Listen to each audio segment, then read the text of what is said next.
verso del 7 al 21. San Juan, Evangelio de San Juan, capítulo 10, versos del 7 al 21. El título de esta historia es Jesús, el buen pastor. ¿Lo tenemos todos, hermanos? A ver. Y lo hacemos como siempre, hermano. Verso de 11, verso 6. Por mí entrare, será salvo. Y entrará y saldrá y hallará pasto. El ladrón no viene sino para hurtar y matar y destruir. Yo he venido para que tengan vida y para que la tengan en abundancia. Yo soy el buen pastor. El buen pastor su vida da por las ovejas. Mas el asalariado y que no es el pastor, de quien no son propias las ovejas, ve venir al lobo y deja las ovejas y huye. Y el lobo arrebata las ovejas y las dispersa. Así que el asalariado huye, porque es asalariado, y no le importa las ovejas. Yo soy el buen pastor y conozco mis ovejas, y las mías me conocen. Así como el Padre me conoce, y yo conozco al Padre, y pongo mi vida por las ovejas. También tengo otras ovejas que no son de este redil. Aquellas también debo traer, y oirán mi voz, y habrá un rebaño y un pastor. Por eso me ama el Padre, porque yo pongo mi vida para volverla a tomar. Nadie me la quita, sino que yo de mí mismo la pongo. Tengo poder para ponerla y tengo poder para volverla a tomar. Las palabras no son del endemoniado. ¿Puede acaso? Le han tomado una foto especial, así que va a ser publicado en el Facebook. El pasaje leído es un pasaje muy conocido. Voy a hacer la referencia del verso, del pasaje que hemos leído, sería del verso 7 hasta el verso 11 sería, del 7 al 11. El pasaje leído no se puede entender si nosotros no conocemos cómo era un pastor en aquellos tiempos, ¿no? Inclusive el pastor de aquellos tiempos no es como el pastor que está en Huánuco, Ayacucho, Puno. Si conocemos, el pastor habitualmente está detrás de los animales, arreando, gritando, las mascotas hasta detrás, ¿no? El pastor en los tiempos bíblicos es el que estaba adelante estaba. Y las ovejas le seguían, ¿no? Le seguían. Y el otra característica cuando él dice, yo soy la puerta, creo que es un poco difícil entenderlo, pero si se conoce la situación del pastor, es bien claro, porque tenían a los ganados en un lugar apartado, ¿no? Y estaban con las piedras y había una puerta, ¿no? En ese espacio donde ingresan los ganados. Pero en ese espacio el pastor dormía. Es por esa razón en la que él dice, yo soy la puerta, porque las ovejas tienen que entrar por esa puerta y el pastor se daba cuenta si entraron o no entraron. Entonces, hay correspondencia, cuando él mismo dice en el pasaje, yo soy la puerta, eso es cierto, porque el pastor habitualmente en la tierra bíblica se dormía en la puerta y era el único que sabía de quiénes entran y quiénes no entran, ¿no? Y tercero, el pastor, la lista de los oficios, antiguamente, el pastor estaba en la lista de los oficios junto con los ladrones, ¿no? Con los ladrones, los mentirosos y los que eran corruptos. En esa lista estaba el pastor. ¿Por qué? Llevaba su ganado, sus ovejas, mejor dicho, y lo mezclaba adrede, ya con intención, lo mezclaba con los otros ganados de ovejas que había, ¿no? Lo mezclaba.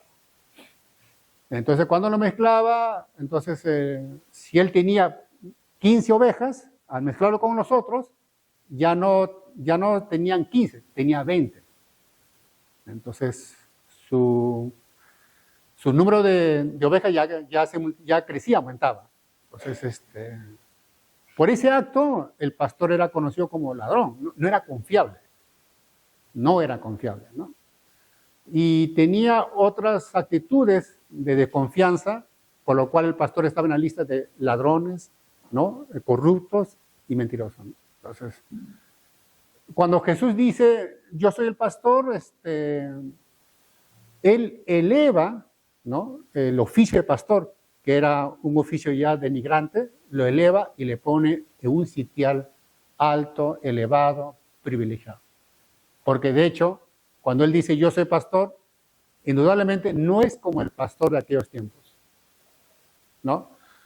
Si recuerdan cuando Jesús nació en Belén y unos pastores estaban cuidando sus ovejas, ¿no? Usted note que el pastor, en cuestión religiosa, era cero.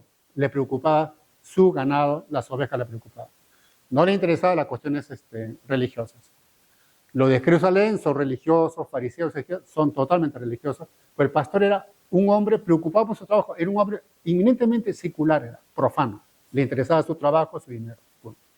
Pero cuando los ángeles vienen, le dan la noticia, cambian radicalmente. Cambian, ¿no? Eso para tomar en cuenta, ¿no?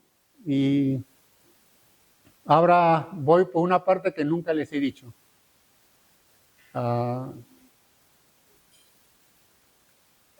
Yo estudié en el Seminario Evangélico de Lima, año 84, a mitad del año 84.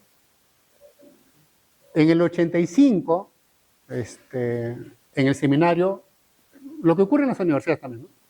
En el seminario ponen un cartel, un anuncio, en el periódico Moral, dicen, se necesita estudiante de seminario para una obra en Araguay. Araguay es la parte de sierra en Canta, ¿no? La parte de sierra es Canta. Entonces, el anuncio estaba 2, 3, 4 semanas, ya casi 2 meses, y nadie había aceptado dicha invitación. Entonces yo, por el motivo, decido indagar, ¿no? En qué consiste esa labor, esa petición, ¿no?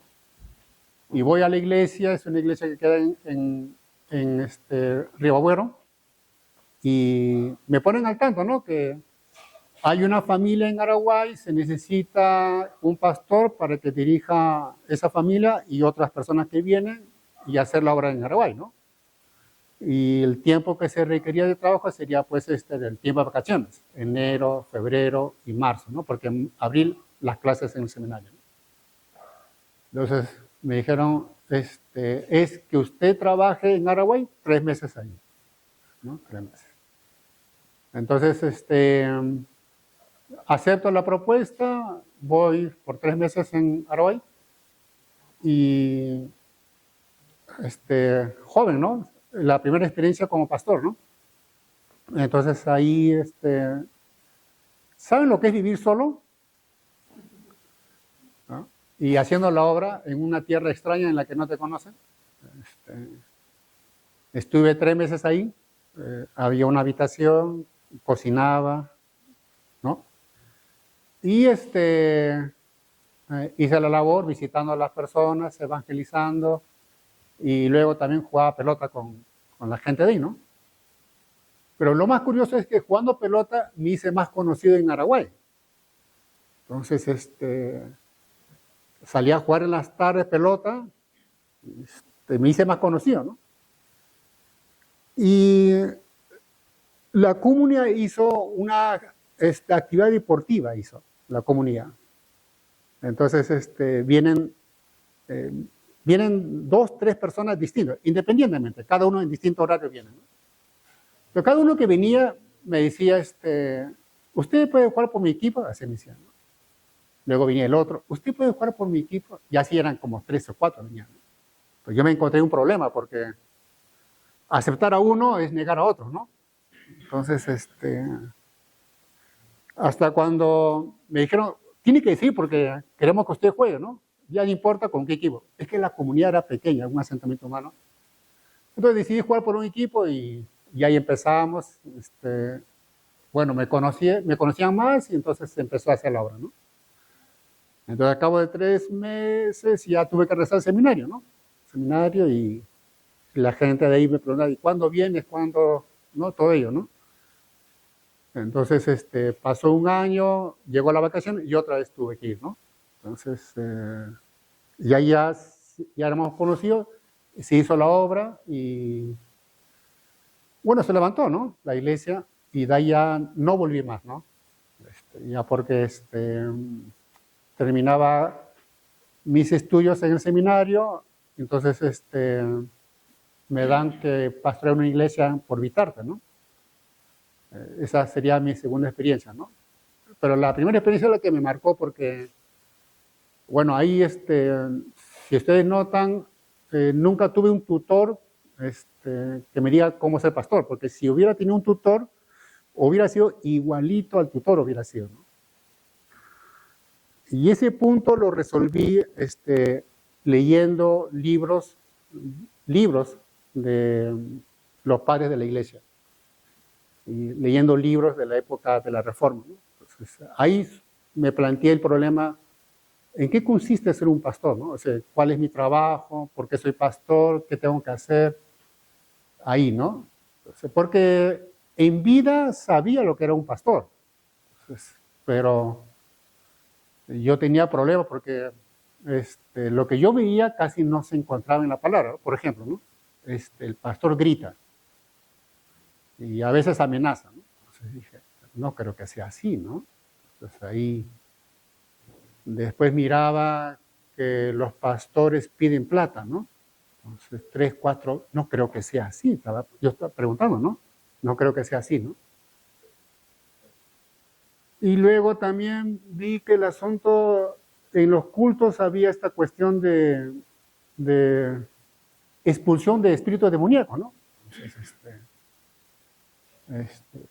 en cada culto había exorcismo, ¿no? Entonces dije, yo me preguntaba, ¿es casa de Dios o es casa de diablo? Dije, ¿no? No creo que sea tanto así, ¿no? Preguntaba, ¿no? Bueno, me surgió bastante cosa, ¿no? Entonces, no, por eso me planteé la pregunta, ¿en qué consiste un pastor? ¿Qué es lo que se tiene que hacer, ¿no? Entonces, leí los libros, ¿no? de los padres de la iglesia, de Crisóstomo, Lutero y otros, y descubrí cómo hacían el trabajo pastoral, ¿no? Entonces leí a Patricio, Crisóstomo, Agustín, entonces, ¿cómo hicieron eso el trabajo, ¿no? Y lo que ahí tengo referencia es lo siguiente, ¿no? Que ser pastor implica estar en la comunidad, ¿no? Y hacer el trabajo de la iglesia en esa comunidad, ¿no? Entonces, Patricio lo hizo en Irlanda y de ahí no salió, ¿no? De ahí no salió. Entonces, cada vez que se habla de Patricio, se habla de Irlanda, y si se habla de Irlanda, siempre se habla de Patricio, ¿no? Entonces, Crisóstomo también, ¿no? Crisóstomo tuvo solamente 2 lugares, pero mayormente el lugar que se conoce es Constantinopla. Y él pastoreó Antioquía y Constantinopla, y cuando se habla de él, siempre se hace referencia a Antioquía y Constantinopla. Y cuando se habla de Antioquía y Constantinopla, siempre se habla de Crisóstomo, siempre. Y luego Lutero, ¿no? Entonces Lutero hizo su trabajo en Wittenberg, hizo la universidad, la iglesia, y cuando se habla de Wittenberg, indudablemente se habla de Lutero, y cuando se habla de Lutero, Wittenberg. Entonces, no fueron personas que han estado 1 año acá, 2 años acá, 3, 4, dije, algo raro está pasando acá, ¿no? Entonces, Calvino en Ginebra, y él ha cambiado a Ginebra, pastoreaba Ginebra, no solamente la iglesia, sino la comunidad misma, y levantó una academia en Ginebra, él levantó, y con esa academia él formó personas para que puedan hacer las misiones afuera. Entonces creció rápido, ¿no? Entonces luego también Hudson Taylor en China, ¿no? Hudson Taylor en China también hizo la obra, ¿no? Entonces, ahí yo descubrí que ser pastor es una persona que está al tanto de un lugar determinado y no tanto estando en distintos varios lugares, ¿no? Eso era uno. Y entonces me pregunté, ¿pero por qué se queda en un solo lugar, no? ¿Por qué no cambian de este lugar? Y ellos no cambiaban el lugar y estaban en un solo lugar porque el objetivo que ellos tenían era que las personas de esa comunidad se conviertan y se cambie la cuestión moral, social y cultural de Irlanda, Antioquía, Ginebra, Wittenberg. El asunto era cambiar la sociedad, ¿no? ¿Y cómo se logra eso, no? Entonces, le preguntaba a ellos, ¿no? En sentido figurativo, hermano. Le preguntaba y ellos lo que ellos hacían era muy buenos en predicar y enseñar. En eso se han dedicado y a evangelizar. Para ese asunto, porque cuando yo veía en la actualidad cómo predicaban, pues no creo que sea así, algo está mal, ¿no? Porque yo veía que en la actualidad lo que se hacían, el pastor contaba ciertas historias espectaculares, ¿no? ¿Yo qué voy a contar si no tengo ninguna historia espectacular? Le decía, ¿no? Y los pastores se movían de un pasaje a otro pasaje, ¿no? Entonces empezaban con Mateo, se pasaban a Apocalipsis, luego Génesis, luego Salmo, Cantar. No creo que sea así, porque eso en qué medida ayuda a la gente, ¿no? Entonces, no, pero algo está mal acá, ¿no? Entonces preguntaba, entonces yo miraba cómo ellos han predicado, ¿no? ¿Cómo predicó Crisóstomo, Agustín, Lutero? ¿Cómo ellos predicaban, no? Entonces ahí descubrí que ellos predicaban sermones en serie de libros enteros de la Biblia, ¿no? Entonces yo miraba, entonces sí, pues tenían razón. Predicaron Juan, 3, 4 años, Agustín, ¿no? Predicó Crisóstomo, Hechos, en 3, 4 años predicó Hechos, Crisóstomo. Entonces casi todos han predicado libros enteros de la Biblia, ¿no? Entonces, y yo preguntaba, ¿y por qué no hacen eso ahora? Dije, ¿no? ¿Por qué no lo hacen ahora, no? Ya, entonces, eso. Y luego miraba, decía, y el pastor cuando predicaba al final, el pastor llamaba a la gente, ¿no? Llamaba a la gente, por favor, pasen adelante, y llamaba a la gente, ¿no? Entonces, y si no hacían caso, el pastor ya elevaba su voz, ¿no? Por favor, ¿pueden pasar adelante? Entonces, ya, ¿no? Y si no le hacían caso, ya el pastor un poco ya amenazaba, ¿no? Entonces, a ver, levanten la mano. Entonces, algunos levantan la mano, los nuevos, ¿no? Y otros por ingenuidad, ¿no? Levantaban las manos, ya. Eso que levantó la mano, ¿pueden pasar adelante? Ya estaban, ¿no? Porque levantaron la mano y pasa adelante, ¿no? Pasa adelante y entonces el pastor dice, hermanos, acá tenemos ya almas convertidas, ¿no? Entonces, no creo que sea así, porque es un gran engaño, ¿no? Porque son personas que han sido, entre comillas, atrapadas, ¿no? Entonces yo he preguntado, ¿y cómo lo han hecho los antiguos, no? ¿Cómo han hecho? Entonces yo leyendo los sermones de los antiguos, ninguno de ellos llamó. Entonces dije, ¿por qué ellos no han llamado y por qué los de ahora llaman? Entonces yo preguntaba, algo mal está acá, ¿no? Entonces preguntaba. Y cuando leía la parte final de sus sermones, lo que ellos hacían era orar. Y en algunos casos se encontraba testimonio siguiente, ¿no? Ellos decían que no llamaban a nadie, no era una práctica, nunca se había hecho eso antes, eso casi en el siglo XIX recién empieza. No lo hacían porque como ellos predicaran y han hecho su buen trabajo de interpretación, y como lo han hecho bien, ellos confiaban en que la palabra no volvería vacía. Por eso no llamaban. Entonces recuerdo que en muchos de ellos, cuando predicaban, al cabo de 4 meses, 1 mes o medio año, esas personas que escucharon los sermones venían al pastor y decían, pastor, usted predicó ese sermón en esta fecha, yo tengo una duda, no sé si usted me puede... Ahí empezaba, en que la palabra no volvía vacía, y el pastor le orientaba, y esa persona ahí, en ese diálogo, ahí se convertía. ¿no? Y así fue lo más recurrente. Pues, ¿no? Entonces, y lo otro que ellos decían, también decían, si ellos han interpretado y han predicado la palabra, confían en que el Espíritu del Señor obraría en las personas que escucharon la palabra. Yo no tengo que hacer nada, decían, no tengo que hacer nada. Lo que yo tengo que hacer es tener paciencia, esperar, porque si la palabra fue bien predicada, el Espíritu obrará en esas personas y esas personas vendrían al Señor. Y luego la preocupación que ellos tenían era, porque yo miraba, ustedes recuerdan que casi 90 decían, y el crecimiento, ¿no? Iglesia grande, ¿no? Pues iglesias grandes, y había esa moda de los años 90 más adelante, de las iglesias grandes con membresías de cantidad, ¿no? Y los pastores contemporáneos, de una otra manera, hacían que la gente se bautice, ¿no? Entonces,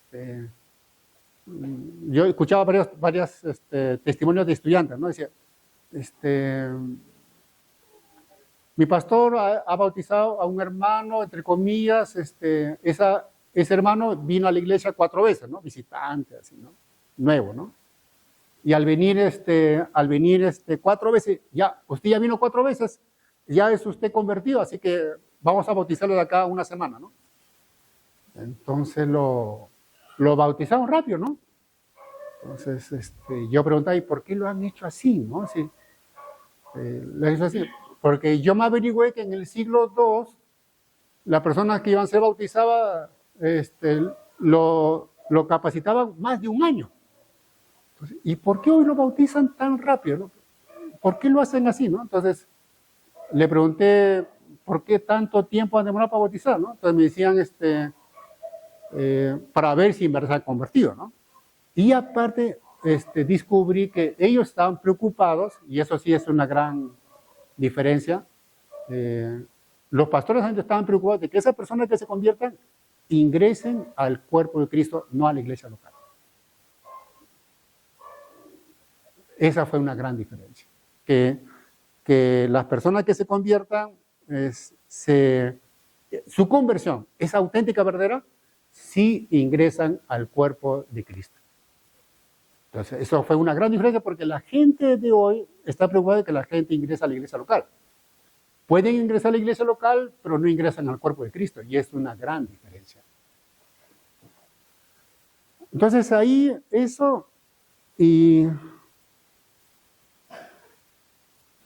luego, pasado un tiempo, no sé cómo, pero hasta ahora me pregunto, fui a las palmeras de Vitarte, la que está en los rieles del tren, por Vitarte, cerca de los rieles del tren, al fondo. Se llama Palmeras, las palmeras. No sé cómo llegué ahí, pero llegué ahí y empecé a hacer la obra ahí, ¿no? Era un lugar totalmente ausente de iglesia, es decir, no había ninguna iglesia, ¿no? Entonces, pero es distinto que Araguay, ¿no? Porque Araguay era un asentamiento humano en la parte sierra de Canta, ¿no? Y en esas palmeras era casi zona urbanizada, ¿no? Entonces era distinto, ¿no? Porque en Araguay, como en la comunidad, yo jugaba pelota, todos venían, miraban, ya era más conocido, ¿no? Entonces ya no hay problema, ¿no? Pero en la ciudad es un poco difícil porque la gente es mucho más individual. Entonces ahí sí fue un poco difícil para mí cómo hacer la obra en Las Palmeras, ¿no? Estaba pensando buen tiempo cómo hacerlo, pero no había manera porque la gente era muy reservada y era muy individual. No sé cómo, pero ya me arriesgué, dije, bueno, la única manera de hacer contacto con la gente, es la única manera, porque en esa zona no conocía a nadie, como ellos tampoco no me conocían. Entonces lo que yo hice, me averigüé qué días salen los jóvenes, porque había una loza deportiva. Entonces me averigüé qué día salen a jugar, ¿no? Entonces descubrí que salen a jugar viernes, sábado y domingo en la tarde salen. Juegan fulbito en la loza y luego terminan, juegan vóley. Entonces yo fui con mi mochila ¿no? Entonces, estaban jugando, entonces yo ya llegaba a la loza ya cambiado, ¿no? Entonces estaba ahí sentado, y dice, nos falta uno, ¿puede jugar? Entonces ya empieza, ¿no? Ya jugaba. Jugaba ahí, llega otra semana, igual también jugaba, y pasó así 3 meses, ¿no? Entonces jugaba fulbito, jugaba vóley, y por ahí jugando, los chicos me dicen, ¿no? Eran jóvenes, los chicos me dicen, usted es hermano, ¿no? Porque no, jugando yo nunca lesioné a nadie, ¿no? No le lesionaba a nadie, jugaba. Pero indudablemente hay que jugar bien, porque si no juegas bien, el mundo te condena, ¿no? Te lapida, ¿no? Entonces, jugaba, y entonces, usted es hermano, ¿no? Sí, sí. Ah, mira. Entonces ya, la siguiente semana jugaba, hermano, pasa la pelota, hermano, ahí pasa la pelota. Entonces ya empezó así, ¿no? Y ya haciendo conocido con ellos, se planteó, ¿y cuándo nos podríamos reunir para que usted nos hable de la fe? ¿Cuándo nos podría reunir a nosotros los jóvenes y usted nos pueda hablar de la fe, ¿no? Entonces, bueno, no hay lugar, le dijo, ¿no? Y uno de los chicos dijo, en mi casa. Doy mi casa para que nos podamos reunir y ahí puede compartir la palabra. Entonces empezamos en la casa, ahí.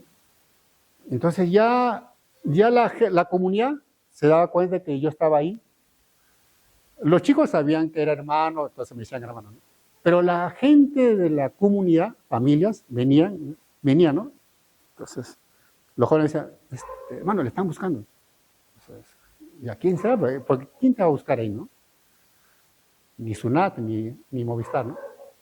Entonces, venía una señora, me decía, padrecito, me decía, ¿no? Padrecito, tengo mi hijo, tiene tareas de religión, ¿no? No sé si usted le puede ayudar en su tarea de religión. Ah, no hay problema. Ya, padrecito, ¿podemos ir ahora a la casa? Entonces, ya no hay problema. Entonces, iba a la casa y con el chico le respondía la tarea de religión, ¿no? Luego no sé si es en esa semana, en otra semana, viene otra señora, dice, padrecito, ¿podría venir usted a mi casa? Padrecito, ¿no? Yo soy obediente. Era. Entonces me decía, padrecito, tengo un hijo que es bien malcriado, pero no sé si usted puede orar para que, mi hijo no sea tan malcriado, ¿no? Usted podría venir a la casa, padrecito.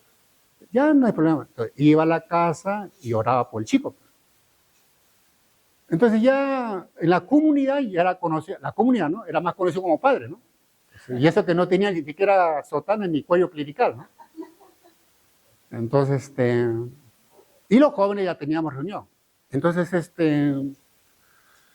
la organización de la comunidad, toda Santa Urba tiene su organización, ¿no? El presidente de la comunidad viene, ¿no? Viene. Entonces me dice, todos nosotros estamos contentos por la labor que usted hace aquí en la comunidad, por los jóvenes, por la familia. Y luego me dice, nos hemos dado cuenta que ustedes se reúnen en la casa. Me dice, hemos decidido dar el local de la comunidad para que usted se reúna con los jóvenes. De un momento a otro, ni siquiera lo había pedido, nada. Entonces, ya no hay problema, dijo. Entonces, bueno, ya era, y lo acepté, y luego ya vino no sé cómo, sigo pensando, ¿no? Hay campeonato de adolescentes y jóvenes en ATE, de la liga, creo que la liga 3 había, ¿no? Y jugando con los chicos me dicen, padre, no sé si podemos participar en ese campeonato, me dicen. Ya, no hay problema, participamos, ¿no? Entonces, formé un equipo de la comunidad, un equipo de fútbol de niños de 12, 13, 14 años. Entonces les escribí, les compré la camiseta, y para la compra de la camiseta, los padres de la comunidad vinieron y me dicen, ¿cuánto usted necesita para la camiseta? Entonces, así vinieron, ¿no? Yo no le pedí nada, ¿no? Entonces, ya con los jóvenes organizamos para participar en el campeonato, ¿no? Entonces, y la gente de la comunidad me dijeron, ¿cuándo ustedes van a ir al estadio? Tal día, tal hora nos toca el partido. ¿Podemos ayudar en algo? No sé qué podría ser. Vamos a llevar refresco y cosas de pan para los chicos. Entonces, iba con los chicos caminando desde Palmeras hasta el estadio Vitarta. Era cerca, caminando yo, con todos los chicos, ¿eh? Entonces, el primer partido que jugamos, como los chicos también sabían que era hermano, entonces, vamos a orar antes de jugar. Entonces, antes de jugar, oramos, ¿no?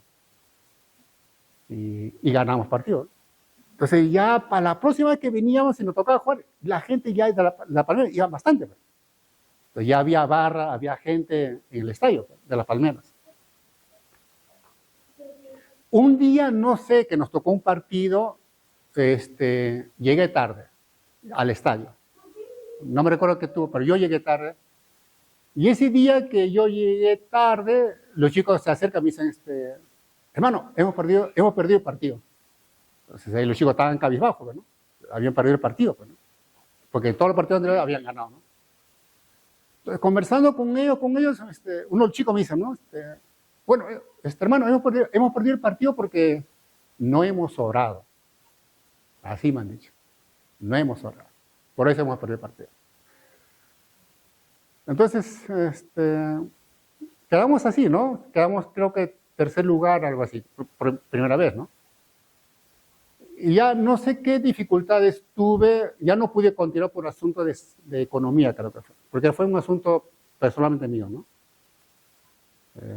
Eso fue una segunda obra que hice, ¿no? La de Araguay, de cero, la de Palmeras también de cero, ¿no?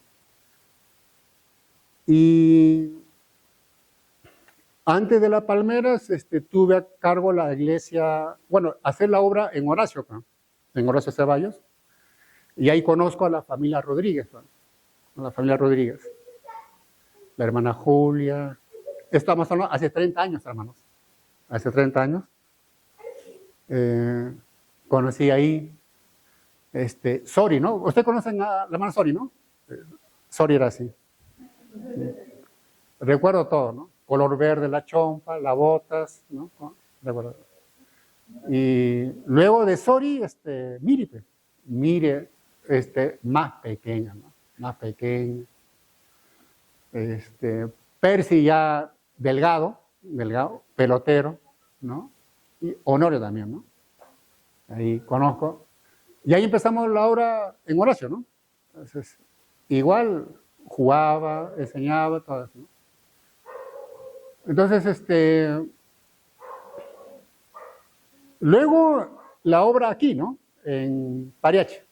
Lo de Palmeras no pude continuar por asuntos de salud y también de economía, porque prácticamente fue una obra personal, solo, ¿no? Solo. Y luego acá en La Palmera, ¿no? Y en La Palmera fue por la relación con la familia Rodríguez, ¿no? Bueno, me contactaron, creo, porque por ética, cuando uno sale de una iglesia, es desaparecerse de Marte y Plutón, ¿no? Pero no sé cómo se contactaron, entonces visité y ahí empezó la conversación, empezamos el culto y ahí empezó la iglesia. Entonces, si ustedes notan, hago tres puntos importantes y termino, ¿eh? El problema que tenemos en el pastorado en la actualidad es que el pastor evangélico se parece más al cura y al sacerdote. En este sentido, ¿no? Les explico. Ustedes saben que el cura es el que hace todo en la iglesia, en la parroquia. Hace todo. Hace las decisiones, el sacramento, laico, ¿no? Depende mucho del clero, que es el cura.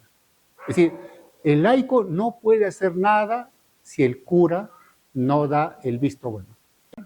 Llaman al cura porque la oración del cura está más cerca al cielo. Entonces, esa cuestión Es una diferencia. Y el cura, usted nota que el cura tiene una vestimenta distinta. O sea, a la distancia uno ve el cuello clerical, no es sacerdote. Y cuando la gente viene al sacerdote, cambia la voz, padrecito, ¿cómo está? Se pone con una voz dulce, melódica, celestial, ¿no?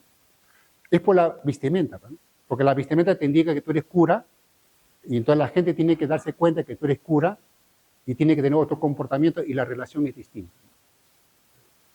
Entonces, y los pastores evangélicos, no digo que usan cuello clerical, tampoco digo que usan, pero hay un estilo, ¿no? Hay un estilo, el pastor, terno azul, corbata roja, camisa blanca, zapato bien lustrado y una Biblia bien grande. De hecho, cuando alguien camina así a la distancia, no, es pastor. No creo que sea así, ¿no? Porque, y más tarde cuando yo leía el pasaje, ¿no? La crítica que hizo Jesús al escriba, ¿no? Les encanta vestirse así, sentarse, y dije, no creo que sea así, ¿no? Entonces ahí yo descubrí que el pastor no debe tener ninguna distinción de la gente, debe ser uno al igual que la gente, ¿no? Y valgan verdades, cuando a Jesús le vienen a arrestar, ¿no? Judas, es decir, no lo conocían, pues, es decir, no sabían quién era Jesús. Hasta cuando Judas viene, le da el beso, le identifica, ¿no? Entonces dije, porque si Jesús se hubiera vestido como un escriba fariseo, al toque se hubieran dado cuenta, ¿no? Por la apariencia. Entonces ahí digo, el pastor no es una persona distinta que lo demás, porque si es distinta, diferente, entonces la relación es distinta. La relación es diferente, ¿no? Eso es lo primero, ¿no? Por eso usted notará que no llevo terno, tampoco corbata, ¿no? Porque para que nadie se dé cuenta que yo soy pastor, ¿no? Y segundo, en la parroquia lo que dice el cura es palabra de Dios, nadie cuestiona. Inclusive el sacerdote trae el plan de trabajo y el laico tiene que obedecer, nada. No está puesto a debate, nada, ¿no? Y en caso de nosotros, los pastores evangélicos, a veces vienen, como soy pastor y puesto por Dios, así que lo que está acá es de parte de Dios, así que no está sujeto a ser cuestionado ni objetado, simplemente se hace nada, ¿no? Entonces, ¿qué sentido tiene la congregación, no? Es decir, ¿qué sentido tienen los hermanos que estén presentes? ¿Qué sentido tienen, no? Entonces ahí descubrí el asunto de que la iglesia es más congregacional, en la que todos participamos, todos decidimos, como iglesia, ¿no? Porque ante Cristo todos somos iguales. En el caso mío solamente es uno que toma la iniciativa de dar a conocer, pero yo mismo no determino, ¿no? Yo también estoy sujeto a cometer errores, ¿no? Pero cuando se pone a la iglesia, dudo que la iglesia todos puedan cometer errores, ¿no?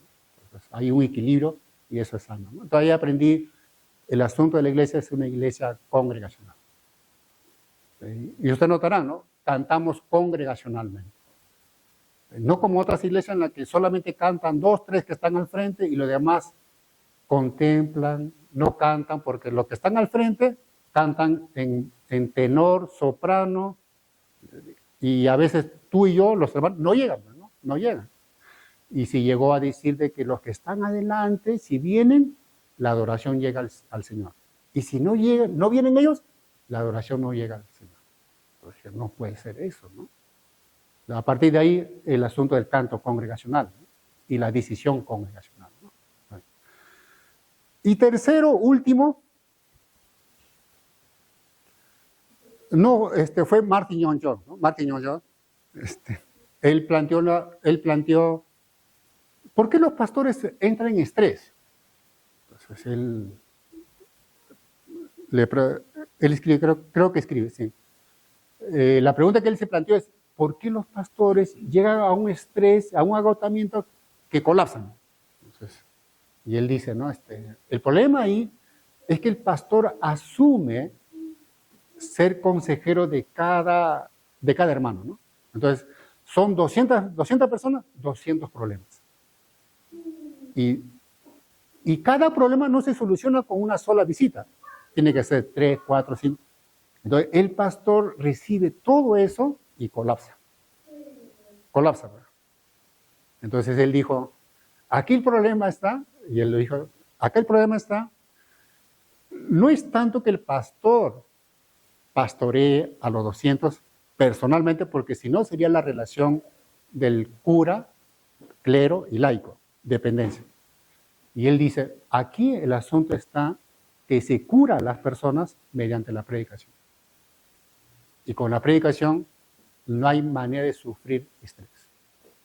Porque con la predicación los hermanos bien entendidos entienden, aceptan y solucionan los problemas. Porque quien pastorea es el Señor por su palabra. Y él decía, en ese sentido, no habría pastores como ustedes. Hasta ahí, hermanos, ¿no? Eso es de mi parte con el pasaje de Cristo, yo soy pastor. En ese punto, yo personalmente soy un intermediario entre ustedes con el Señor para que el Señor les pastoree a ustedes, porque Él es el pastor. Yo soy solamente uno que canaliza, que guía, orienta a esa relación. No es una relación de ustedes conmigo, porque yo en ese sentido no tengo ningún peso-valor. El peso-valor que va a sostener a ustedes en vida, día y noche, dentro y fuera de casa, es el Señor. Y eso solamente ocurre cuando se da la palabra. Y ustedes se darán cuenta que la palabra es mucho más importante, ¿no? Y esa es la labor del pastor como un ministro de la palabra. Eso, hermanos, y termino diciendo que la labor del pastor es empoderar a la feligresía. El cura nunca va a empoderar al laico, nunca, porque si lo empodera, no habría esa diferencia de clero y laico. El clero mantiene que el laico sea así, para que tenga la posición del clero arriba y la relación sea vertical. Lo que ocurre en la Biblia, caso Jesús, lo que ha hecho Jesús es empoderar a los 12. Los empoderó y ellos podían evangelizar, predicar, plantar, los empoderó. Y ese es el trabajo del pastor, es empoderar a la feligresía. Todos ustedes tienen que aprender a interpretar, evangelizar, aconsejar, predicar, enseñar, dependiendo de los dones, pero todos tienen que ser empoderados. ¿Por qué? Porque ustedes llegan al mercado, ustedes llegan al trabajo, ustedes llegan a la casa. Yo no voy a llegar a todos los centros de trabajo. Y así fue como el imperio cayó, ¿no? Hasta ahí, hermanos, mi petición es su oración de ustedes con mi persona, ¿no? Les agradezco mucho a ustedes. Gracias por estar presente, por perseverar. El Señor les guarde, bendiga a cada uno de ustedes. Bendiciones, hermanos.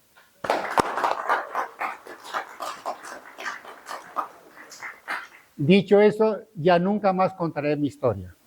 Esa fue. En especial la parte del cura no le voy a contar más. Una fecha volví a Las Palmeras. Una fecha, pero fue, ¿cómo se dice? De incógnito. Pero me reconocieron. Ya estaban grandes y me dijeron, ¿cuándo vuelves?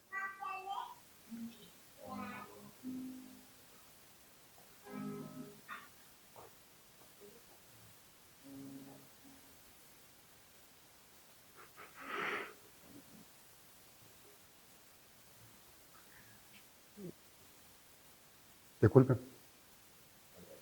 Oramos.